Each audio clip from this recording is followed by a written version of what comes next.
Good afternoon. My name is State Representative Samakab Hussein, District 65A. I'm honored to be here with you all. Thank you for being here with my colleagues. And as you can see, Nasra, Ahmed, and her father's here with us, the family members that happened to the tragedy in St. Paul about a week ago. Hello, my name is, excuse me. Thank you. And over the last 2 weeks, my office has been receiving endless complaints from our community about civil rights violation on our streets and our community. We are hearing from U.S. citizens, parents, young people, and working family who say they have been stopped with no clarity cost and demanding to show their identity, whether they are citizens or whether they are here illegally or legally way in the state of Minnesota. Let me be clear, this is not a normal, it is unlawful, and it's not public safety. It is intimidation, harassment, and it looks like racial profiling for those people, black and brown, that has been detained in St. Paul and the state of Minnesota. Many of you have seen the video that's circling online about Nasra Ahmed. Nasra Ahmed is 23 years old, U.S. citizen, born here in Minnesota, raised in Minnesota. She was unjustly arrested by ICE and detained for 2 days with no legal representation, with no giving a clear answer why she got arrested. Nasra just has been released, but she's not fine yet because she's shocked, devastated, traumatized, and she will never be the same until she got arrested. But what we experienced, it felt like a nightmare when I spoke with her, that she is not feeling the same person. She feels fear. She asks questions herself whether she belongs in here or not, even though she was born in the United States of America. She has been harassed because the way she looks like, the way she dressed. It was easy target to pick up because she is Somali American, but they did not ask her whether she's, born here, and she's been saying it clearly that I am citizen, I am born here in America, never seen in the country. This bigger than one case. Every single person reporting this incident, it's a person of color. That's unacceptable. So today I'm saying clearly, this has to stop for the racial profiling that we've seen in our state of Minnesota. Targeting of black and brown community in Minnesota must end. No one should be treated like a criminal because of their skin color, because their name, because their accent, or the neighborhood that they live in. Because what ICE is doing, they're targeting Pacific community. They're targeting where immigrant people and people of color are living in public housings. They're not targeting other individuals, but they're targeting for those people that does not look like them. Minnesota is better than this. We will not be silent. We will be demanding answer, and we will demand accountability for those people that's doing bad in our state. As a state legislator, and many of my colleagues here today, we will hold accountability for those hurting, for those people that, whether it's citizens or living in the state of Minnesota, we will be willing to protect. But now I would like to call Nasra Ahmed for her to testimony and say a few words. Does this mic work? Yeah, it works. Hello. You can sit back. Okay, yeah, I just want to make sure. Come a little closer. Thank you. Thank you so Great. much. Hi, hello. I am very grateful to have this opportunity to speak in front of everyone, and thank you to my senator for representing me and the people behind me for representing me. I can never be more grateful than I am right now. I'm not used to the attention and the fame, unwanted fame that I am receiving right now. My image is out there, but it's an image for a reason. It's an image that I will carry for the rest of my life. And I am proud. I am proud to say that I've survived ICE. I'm proud to say that I stood up for what is right. And many people are saying, including my family and friends, that I will go down in history. And I will carry this on my shoulders, and I will carry it even though I am fearful. I am a bit anxious. I'm going to admit that I didn't expect this to happen, but here I am speaking in front of everyone, and there's cameras recording me. Hi, everyone who's watching me right now. Yeah, my name is Nasra. It's nice to meet you guys. It's nice to meet everyone. I'm 23 years old. I'm from Minnesota. I also grew up in Columbus, Ohio, but I also grew up here, and I was also raised here. I was raised in both cities. Both are well-known Somali communities. So I'm Somali. I'm proud to be Somali. To me, being Somali isn't just eating bananas with rice. It's a lot. It's like it's an interesting thing. It's very hard to describe what it means to be Somali and what it means to be American, but it's like a cultural fusion. It's kind of like the bananas and rice. You know, people don't really see, like, you know, it's you know, people don't think, oh, you can eat bananas with rice, but that's what it's like to be Somali and American. It's like that combination of banana and rice, but you're gonna get what I mean. So what I'm trying to say is people might be confused by me being Somali, but then when they hear my voice, they say, this girl is very American. There's something American about her. So like my family says, you're so American. You're so American. There's something American about you. But then when other people see me, they're like, there's something Somali about you. You're really Somali, you know? So that's what it's like. You know, people always trying to assume what you are, but they know you're both. So they cannot separate the two. They just want to say, oh, you're this, you're that. But that's what it is. It's to be both. So, yeah, so I got kidnapped by ICE. So now we're going to get into the story of what made me stand here today. So that story is I got kidnapped by ICE. So ICE came to my neighborhood, where my neighborhood is a very Somali neighborhood. It's a predominantly Somali neighborhood. There's many Somalis that live here.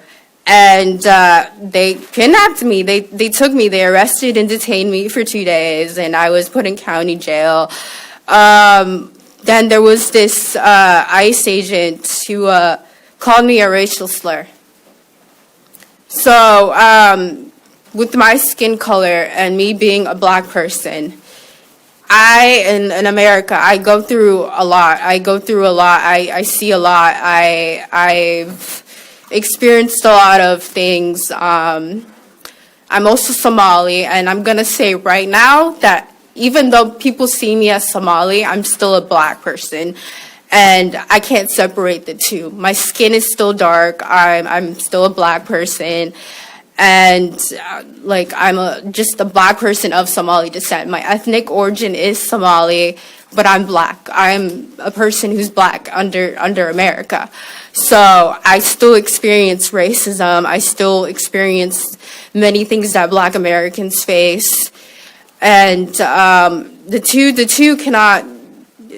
two can exist, and many people don't really realize that, because what they see is oh, so Somalis that can't be black and they can't be, you know, Somali, but that's not the case. So yeah, so I was called a racial slur by this ICE agent, and this ICE agent was igniting racial violence towards me. He was inciting racial violence, and he was targeting these two Somali men. They were following these two Somali men who ran out the car, and when they ran out the car, what happened was I was walking towards that area that these two men were holding the door for me. And I believe these men were Somali. I'm not sure if they were some other group, but like they were like a different East African descent. But they were, what I've seen is that they were Somali. And so when they came, they were following these two men, and I was waiting for these two men to hold the door for me. And I told them, hey, can you hold the door for me? And I walked right in the middle. And when I was in the middle, ICE came. They came out of their cars. They asked me to see my ID. And while they were asking me to see the ID, they just decided it was nice to be racist and say really nasty things to me. And yeah, that man, he called me the N-word, and I'm going to say it's the book the word that's in the To Kill a Mockingbird. If you've ever read that book, it's the word that's in that book. And he called me that, and then he arrested me. They arrested me. It was multiple people. They used a lot of force to arrest me. I actually got a scab that was healing while I was in jail. But they pushed me hard. They used a lot of violence. My body still hurts. I got a concussion. It's really hard for me to speak because of that concussion. They were just using a lot of force to arrest me, and I was screaming. I was crying. I was so scared. I've never been arrested in my life. I don't have like a criminal record. I have a clean record. It was just, and then that detainment, I was detained. I was literal cuffs were put on my legs, cuffs on my hands, and during the detainment center is Woodville. It's in Fort Snelling. Fort Snelling used to be, historically, it used to be a concentration camp for Native Americans. And they were actually, it was this Native American place where the concentration camp was, but the concentration camp was a place where they kept many Native Americans, and they marched those Native Americans and they killed them. They murdered them, and it was named after Bishop Whipple, Henry Whipple, I believe. Hopefully I'm getting my facts correct, but that man was a bishop who actually spoke for Native Americans, and I was actually detained with a Native American woman. And God bless her heart, she went through a lot too. She was also detained by ICE, and she was also a U.S. citizen, and like me, and she had gashes on her face. They shattered her windows. She had blood on her jeans, her corduroy jeans, and she was crying because she was so scared because she was with her dog, she was so scared that her dog got hurt. She was so scared for her life. We were both crying together. We were holding each other tight, and I'll never forget the fear that we both felt in our hearts that day. And deep breath. It's okay.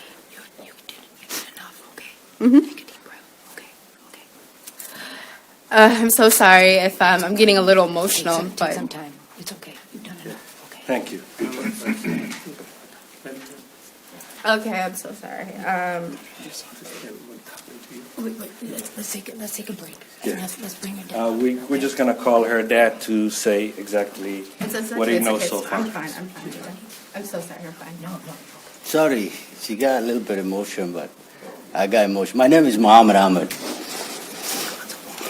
I was born in Somalia. I'm raised, but I came here as an immigrant. But I'm U.S. citizen. It's not only her, but I got 7 other children with her, with 8. But what Nasra has been experienced is not supposed to be happening to anybody. It's not about whether it's a community of color, whether it's going to be. I just want to start it with, I want to send my condolences first, Renee, family, and everybody, because that way, we carry that feeling. It's not supposed to be happening to anybody. Being detained or being shot or being killed for ICE. I think what we have seen as American today everywhere, the image we've been seeing, we've been experiencing is a lot of traumatized. And that is not supposed to be happening here in America. Look like now what we have seen It's I mean, it's not under control. It's not a control. I mean, it's kind of like violence. People by brutalized and people by injured with eyes, and I think that image is not good. But I just want to say, I want to state what happened in Nasra. It's not supposed to be happening to anybody, whether it's citizen or whether they're going to be here legally live in America, because I have seen a lot of fear created by ICE. People could not go to outside, do their own daily life.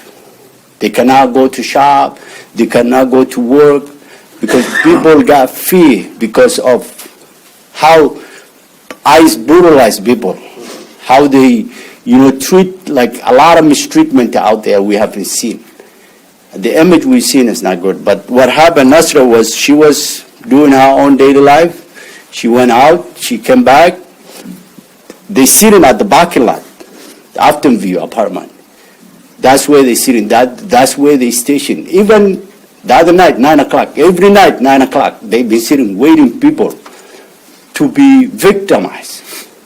That's how they do. They ask about the ID. If the person refuses, jump onto them, then detain, put in the van or whatever the car, take it to the jail.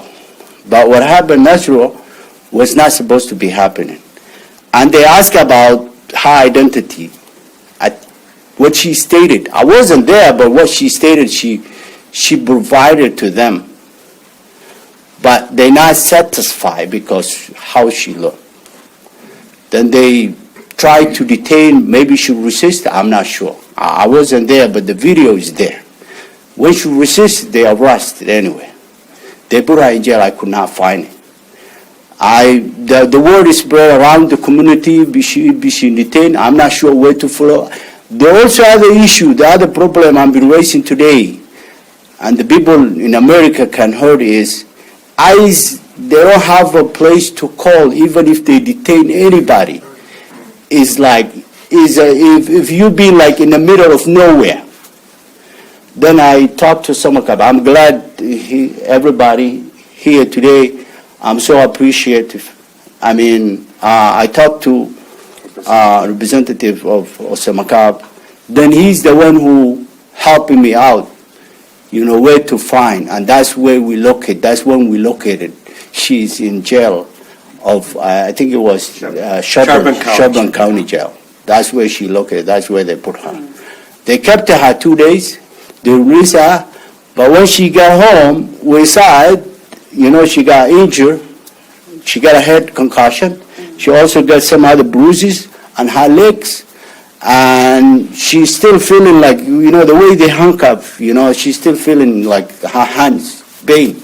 She got back pain too. Also two or three guys on the top for her. We have that video too. It's out there. People can see it. And that's what happened. And I'm glad all of you here today to listen to what we're saying. And I appreciate if you guys come to and take to our words and show to the American people what is going on. It's not right thing. Thank you. Thank you, Apo. Senator, would you like to speak, or do I carry on? No, we'll wait. Thank you. You did a good job. Thank you. Good afternoon, Representative Maria Isat Perez Vega. I represent District 65B of our capital city of St. Paul and the suburb of West St. Paul. I'm also the chair of our St. Paul State House delegation, where this is taking place into a citizen of St. Paul. I'm here to discuss legislation that my colleagues in support of our St. Paul delegation with Representative, our Vice Chair of our delegation, Representative Hussein, as well as member of our St. Paul delegation, our Chair of Veterans Committee, Representative Jay Zhang of the East Side, and as well as our suburbs within the Ramsey County delegation, Representative Peter Fisher, and representative of St. Paul delegation as well, Representative Lee Finke, on drafting legislation to support funding to be allocated towards St. Paul and Ramsey County family behavioral services for those who have experienced harassment and maltreatment due to the federal agents' surge in what we've experienced, what we have seen that Nasra has experienced and is now have to live with those scars for the rest of her life. We also have been drafting language to be supportive to those children who are of DOPA, have filed for DOPA and are no longer with their parents and guardians, that is separating. What we see every day, that is our federal agents getting the enablement of hatred through the support of hatred to divide families. This is what's happening in our capital city. This is what's happening throughout our state. I was here earlier with many similar colleagues that are behind me discussing why we are asking the demands of ICE out. We've heard yesterday in a press conference with several law enforcement from different districts that are represented here and outside of the capital city saying that ICE is not keeping our community safer.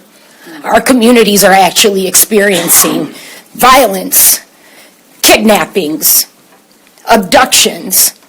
It's happening where we can't say we're working on things here at the state day by day. We're working on these issues hour by the hour. We have fellow electeds here from our capital city, from our council members. We have folks that have been working directly with rapid response groups of people that have been legally observing. We have teachers that are demanding the support of help because they are now not only doing the curriculums that we've been passing to have great education in our state for our littlest learners to our higher ed learners that are saying we need support because this is crucial. This is trauma that is not ever going to leave this young woman for the rest of her life. And we as electeds and as legislators are engaged to support the necessities of health care, mental health care, physical health care, emotional support, spiritual, because we've heard from faith leaders that are asking, this must stop. So with that, I just want to thank everyone for taking the time and the leadership. I see Representative Pinto of our workforce because we know how scared people are to go to work, whether they're from our immigrant neighbors to citizens, and the effects that that's having on our workforce and our economy. So I just want to say thank you to those who have made time to be here to hear her story. It's challenging. Grace is what's needed for this young woman and the many who are not here to share their stories, who are too scared to share their stories, that are citizens, that are being abducted on their way to walk to church, go to school, go grocery shopping to the stores that are no longer able to keep their businesses open. We need peace, and we're coming here with peace. We're asking for solidarity to make things right and really, truly make Minnesota safe again. Thank you.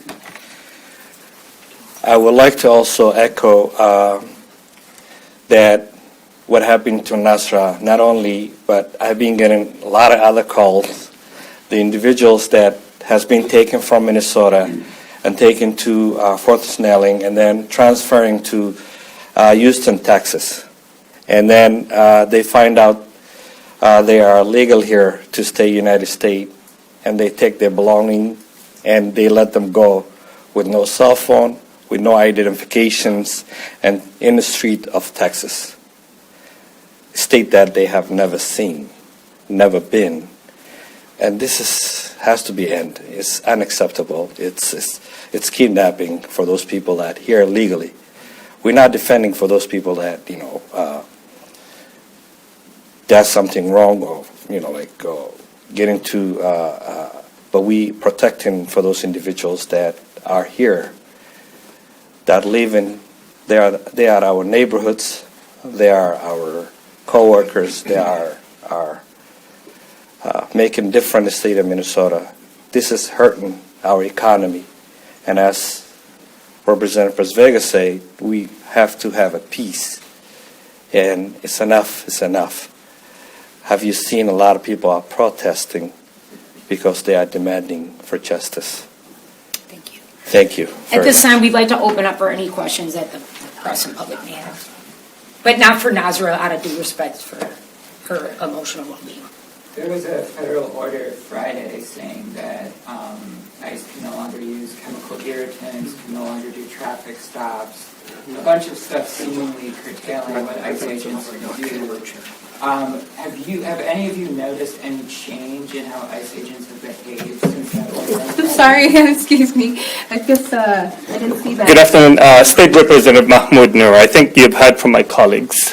We are seeing violation of the order from the judge. As I speak with you right now, a gentleman from St. Cloud was pulled from his car, who is a U.S. citizen. I do have his documentation. I've seen the video.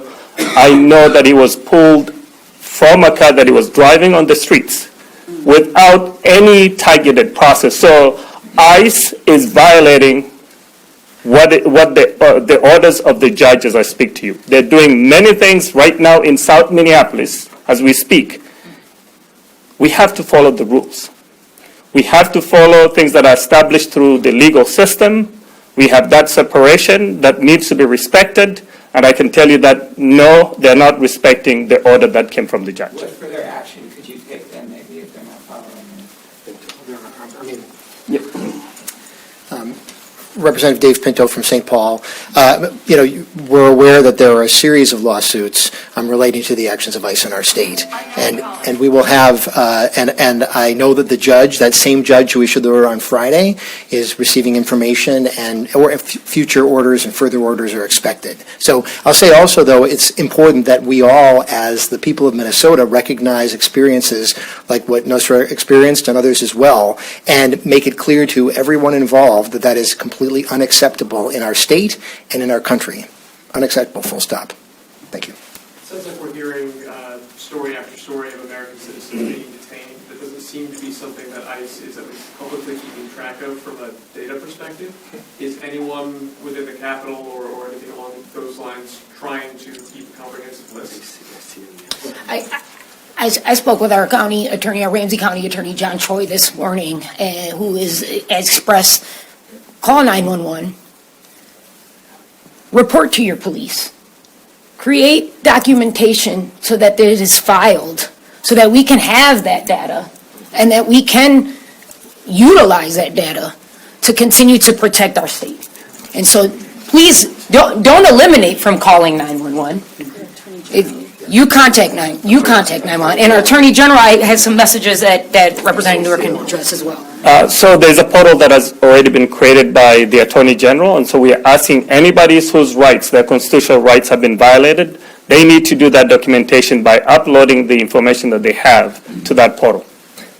There's a lot of parents that are scared to come out, and some of them, they can't afford to go to work, and they can't afford to pay their rent now.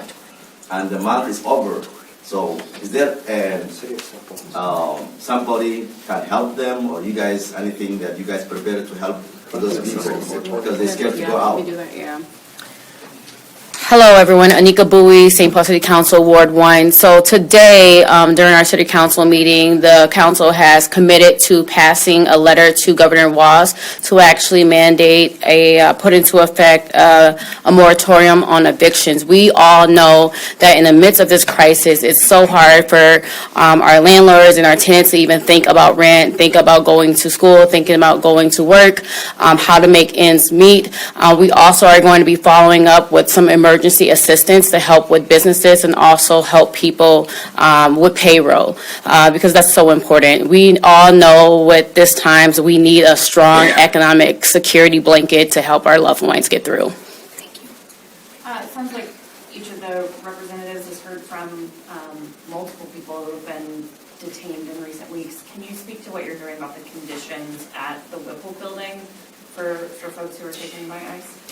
We had a congressional hearing last Friday, right, with over 25 congressional reps from I know that our DFL congressional reps were there, right, our Democrats, and others from all over the country. You heard testimony from folks that were taken, citizens, okay, and the effects of how they were separated from folks who were undocumented, right, and the cries, the tears, the abandonment, I have been reached out by families trying to get accessibility of insulin to folks that need their life-saving medication and they can't get a hold of them. So the conditions are unlawful. And that's another thing. We're not here saying we are against federal action towards immigration. We're here against unlawful federal actions, unconstitutional actions that are the realities of not one, but uncountless. I mean, we're working on getting all of that detail, but there's so many people that are just even scared to speak up right now. We are getting a lot of information that the people that being detained who is need of medical attention, they're not getting it. The people that not treating with respect, they have a bunch of people in one room. This has to end. It's unacceptable, unlawful. We thank you for all you coming, and we appreciate it. Thank you.